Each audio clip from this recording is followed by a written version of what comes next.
Welcome back to What Is, the channel where we dive deep into the fascinating, the complex, and sometimes the utterly bizarre corners of our world.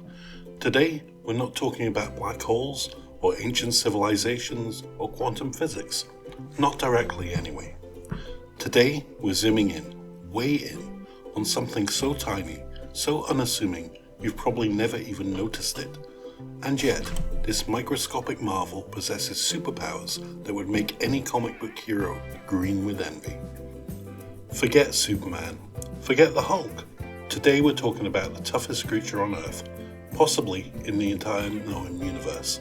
We're talking about the water bear, the moss piglet, the unsung hero of microscopic resilience. We're talking about the tardigrade. What are they? The basics. So, what is a tardigrade? Well, let's start with the basics.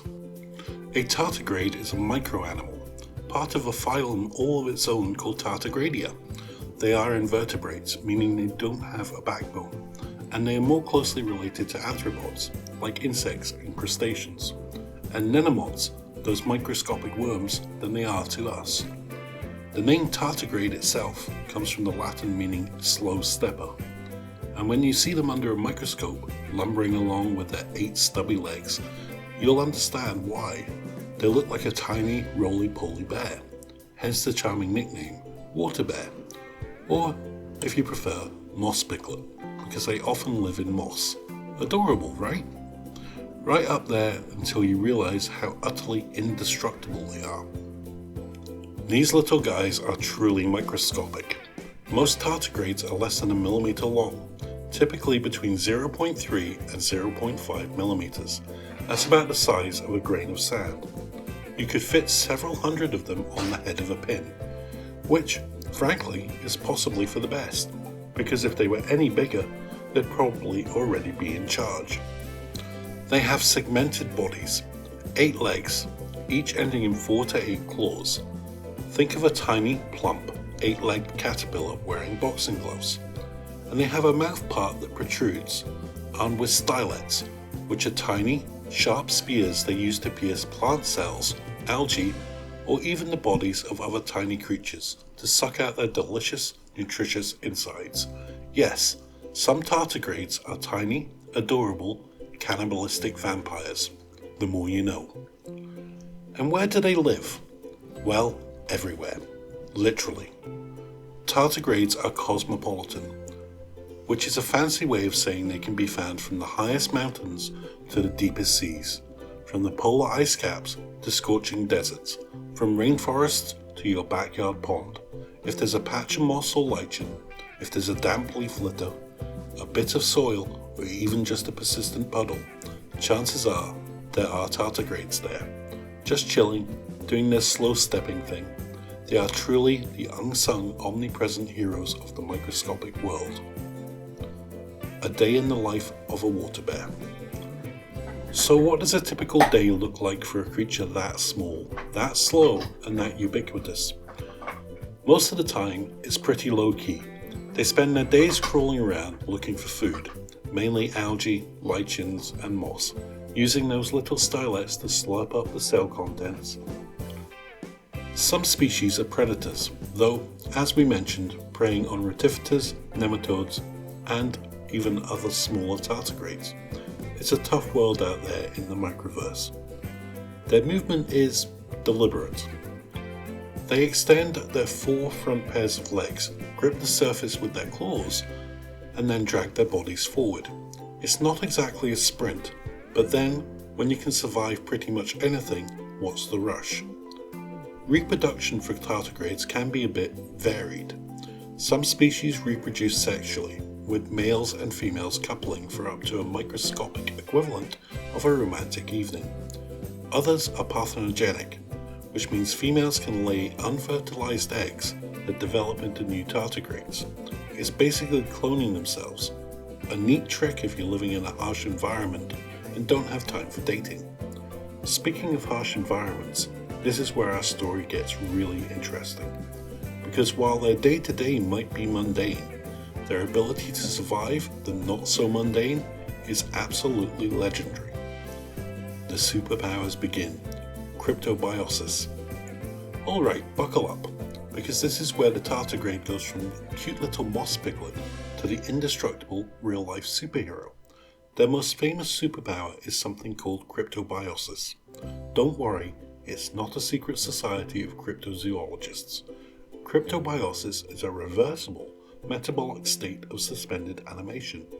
Think of it like pressing the pause button on life itself. When conditions become unfavorable, say too dry, too cold, too hot, or even not enough oxygen, tardigrades can essentially shut down almost all their life processes. The most well-known form of cryptobiosis is anhydrobiosis, which literally means life without water. This is their party trick.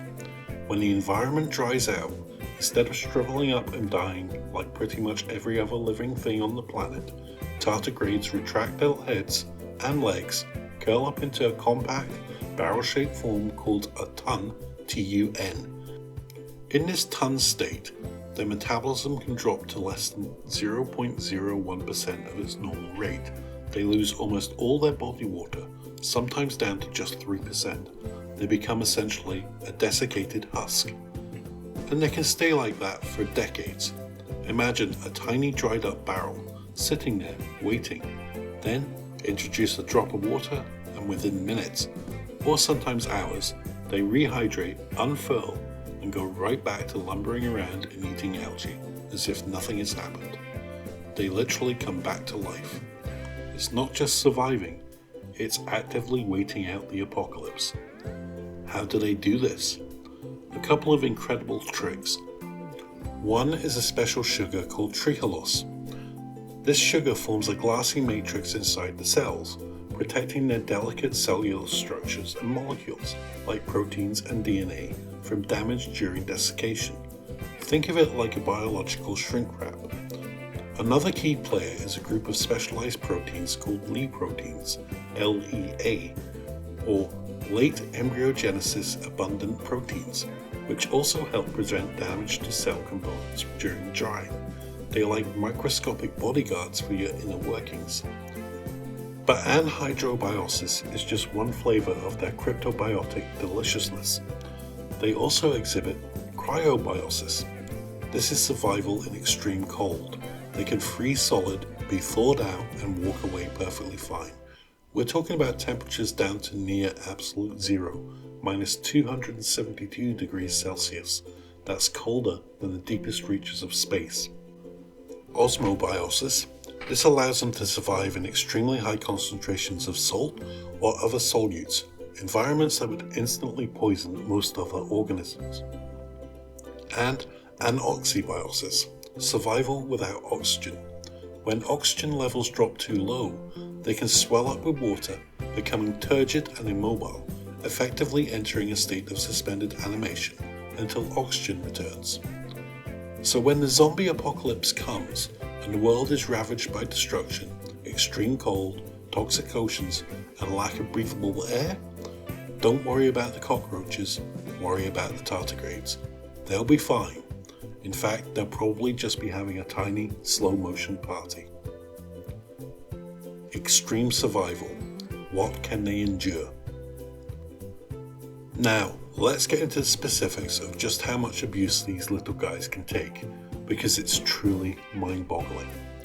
Temperature. We briefly mentioned it, but let's reiterate. They can handle temperatures as low as minus 272 degrees Celsius. That's just 1 degree above absolute zero, and as high as 150 degrees Celsius, well above boiling point. Imagine enduring temperatures ranging from the surface of Pluto to the inside of a hot oven. Humans, we get a bit whiny if the air conditioning isn't just right. Radiation. This is where it gets truly sci-fi. Tardigrades can withstand doses of radiation hundreds, even thousands of times higher than what it would take to kill a human. A human would die from about 5 to 10 grays of radiation. Some tardigrade species can survive over 5,000 grays. That's enough to sterilize a hospital. Researchers identified a unique protein in some tardigrades, aptly named Dsup, for DNA damage suppressor, that literally shields their DNA from radiation-inducing damage. They have a biological force field for their genes. The vacuum of space. Yes, you heard that right. In 2007, the European Space Agency sent a group of tardigrades into low Earth orbit on the Photon M3 mission. For 10 days, these tiny adventurers were exposed to the full, unfiltered vacuum of space, including dangerous levels of solar UV radiation and cosmic rays. When they returned, many of them not only survived, but were able to reproduce. They are literally the first known animals to survive direct exposure to the vacuum and radiation of outer space. Take that, Captain Kirk. Pressure. Think of the deepest part of the ocean, the Mariana Trench, where the pressure is immense, over 1,000 times atmospheric pressure. Tardigrades can survive pressure up to 6 times that. Imagine a tiny creature designed to withstand the crushing weight of an entire planet. Toxic chemicals. While not immortal, they show remarkable resilience to many toxins and pollutants that would be fatal to most other forms of life. So when you consider all of this, it's clear tardigrades are not just tough, they're essentially indestructible on an earthly scale.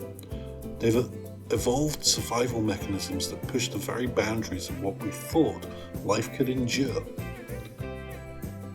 Why do we care? Beyond the sheer fascination of these microscopic marvels, why do tardigrades matter to us? Well, their extreme resilience has profound implications across various fields.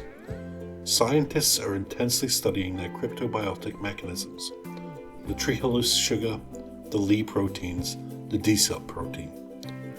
Hoping to unlock secrets that could revolutionize medicine, imagine being able to cryopreserve organs for transplant for extended periods, or developing drought-resistant crops by introducing tardigrade-like survival genes. What if we could give astronauts better radiation protection for deep space missions, or even stabilize vaccines and medicines so they don't require refrigeration, making them accessible in remote, underserved areas? The potential applications are truly astounding. Tardigrades remind us that life, in its most fundamental forms, is incredibly tenacious. It finds a way, even in the most hostile conditions imaginable. They are a testament to evolution's ingenuity, providing a living example of how organisms adapt to survive the absolute worst that the universe can throw at them. They are tiny, humble ambassadors of resilience, reminding us that even the smallest among us can possess the greatest strengths. From their adorable lumbering walk to their astonishing ability to cheat death itself, tardigrades have certainly earned their place as one of the most incredible creatures on our planet. They prove that you don't need to be big or flashy to be a true survivor. Sometimes the most powerful things come from the tiniest packages.